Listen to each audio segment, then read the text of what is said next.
Menteri Kesehatan Republik Indonesia Budi Gunadi Sadikin mengatakan pelaksanaan vaksinasi COVID-19 booster atau dosis penguat antibodi mulai pekan depan akan berlaku baik untuk yang gratis maupun berbayar.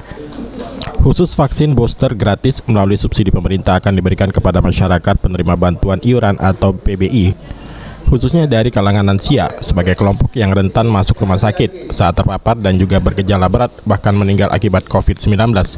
Sedangkan untuk peserta yang membayar sendiri maupun yang dibayari perusahaan atau pihak lain bisa langsung mendapatkan suntikan vaksin booster di sejumlah fasilitas pelayanan kesehatan.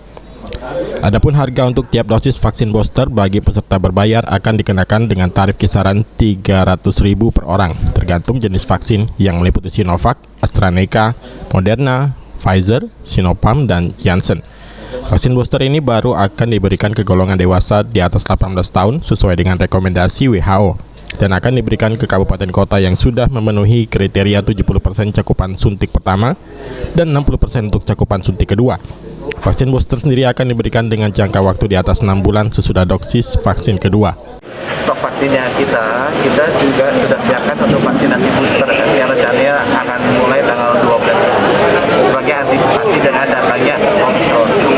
Jadi harusnya sekarang kita ada stok sekitar 140 juta dan kecepatan kita vaksinasinya 50 juta sebulan, 4,5 minggu bisa 50 juta.